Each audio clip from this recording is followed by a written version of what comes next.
हमारे साथियों, Madhya Pradesh police constable में जिन भी बच्चों का सिलेक्शन हुआ है वह बच्चे परेशान हो रहे हैं कि आखिर यूनिट अलॉटमेंट कब होगा उनका। बहुत सारे बच्चे यूनिट अलॉटमेंट को लेकर परेशान हो रहे हैं और वेट कर रहे हैं कि यूनिट अलॉटमेंट का आखिर रिजल्ट कब तक आएगा। तो मैं बता दूं, बहुत सारे कारण हैं जिनकी वजह से आपका यूनिट अलॉटमेंट रुका हुआ है, क्योंकि कहीं ना कहीं बल का डिस्ट्रीब्यूशन को लेकर यह मंथन चल रहा है पीएचक्यू में। इसी वजह से कहीं ना कहीं आपका जो है यूनिट अलॉटमेंट रुका हुआ है। सबसे पहले अगर मैं बात करता हूँ नक्सल प्रभावित क्षेत्र में, अगर आप देखेंगे नक्सल प्रभावित क्षेत्र में कुछ दिनों पहले आदेश आया था, जनवरी में एक आदेश था जिसमें जो है नक्सल प्रभावित क्षेत्र में अगर आप देखेंगे जो बालाघाट है, मंडला है और डिंडोरी, ये तीन जिलों में कहीं ना कहीं गृह जिले का आदेश हुआ था कि जितने भी लड़के कहीं ना कहीं बाहर ड्यूटी करते हैं अदर जिलों में, तो गृह जिले का आदेश था, तो सभी जो है अपना ट्रांसफर करा के गृह जिले आ चुके थे। तो कहीं ना कहीं ये चल रहा है कि नक्सल प्रभावित क्षेत्र में एक तो नक्सल खत्म हो चुका है और अब जो है कहीं ना कहीं नक्सल प्रभावित क्षेत्र में जो है बल की उपलब्धता कम रहना चाहिए, मतलब कहीं ना कहीं बल जो है कम बल देगा। क्योंकि अगर आपने देखे होंगे जब बल की मांग भेजी जाती है, सबसे पहले तो आपके यूनिट अलॉटमेंट की बल की मांग भेजी जाती है जिला से हो चाहे बटालियन से हो, या आपकी मांग पत्र भेजा जाता है कि हमको इतनी बल चाहिए, मतलब उपलब्ध बल प्लस जो है आवश्यकता कितने बल की है। तो ये डिमांड पत्र जो कहीं ना कहीं आपको पीएचक्यू को भेजी जाती है। तो क्या है, वो सभी जिलों ने जो है आपका जब आपका फिजिकल चल रहा था, फिजिकल से पहले जो है सारे जिलों ने डिमांड पत्र भेज दिया था। तो कहीं ना कहीं सारे जिलों में आपने देखे हो नक्सल प्रभावित जिले के भी जो जिले हैं, तो उन्होंने भी जो है अपना डिमांड पत्र भेजी है। ये डिमांड पत्र जो है अगर आप बात करूं डीएफ में तो एसपी कार्यालय से जाता है, दूसरा अगर आप बटालियन से देखो तो सेनानी कार्यालय से, बटालियन कार्यालय से यहाँ पर जो है लेटर जाता है कि हमको इतनी बल की मांग है। तो कहीं ना कहीं अगर आप देखे होंगे तो मैं बता दूं आपको, जो नक्सल प्रभावित क्षेत्र में अब जो है कहीं ना कहीं अतिरिक्त बल हो चुका है, यहाँ पर ओवर स्ट्रेंथ हो चुकी है।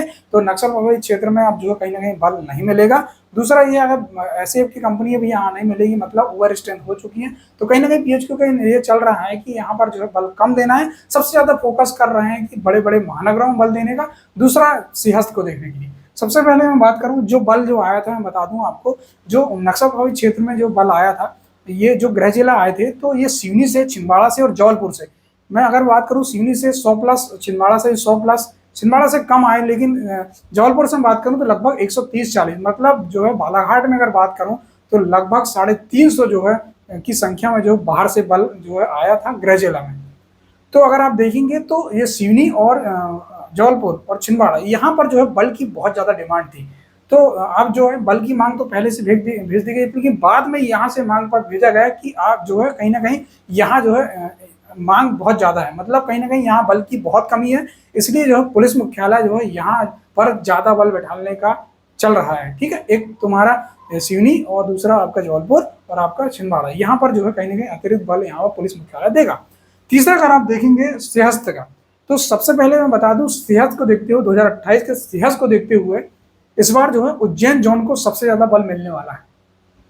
तो पीएचक्यू क्या काम कर रहा है, अब समय इसलिए लग रहा है कि पीएचक्यू का ये है कि एक तो महानगरों में ज्यादा बल देने का है, क्योंकि महानगरों में सबसे ज्यादा जो है कहीं लॉ एंड ऑर्डर होता है। तो महानगरों में सबसे ज्यादा, क्योंकि आपने देखे होंगे बहुत सारे जिलों का बल जो है महानगरों में बैठा रहता है, रिजर्व रहता है। तो इस वजह से कहीं ना कहीं ये पीएचक्यू का ये चल रहा है कि महानगरों में ज्यादा बल दिया जाए, ताकि जो है अदर जिलों की कंपनियां हो, अदर जिलों के जो है लड़के जो है कहीं ना कहीं यहाँ पर रिजर्व ना हो। तो महानगरों में ज्यादा बल देना। दूसरा अगर आप देखेंगे सबसे ज्यादा बल जो उज्जैन महाकुंभ को देखते हैं उज्जैन और इंदौर जोन में यहाँ पर देने का चल रहा है। तो इस तरह से प्रक्रिया में चलने में थोड़ा टाइम लग रहा है, इस वजह से कहीं ना कहीं आपका यूनिट अलॉटमेंट अभी रोका हुआ है।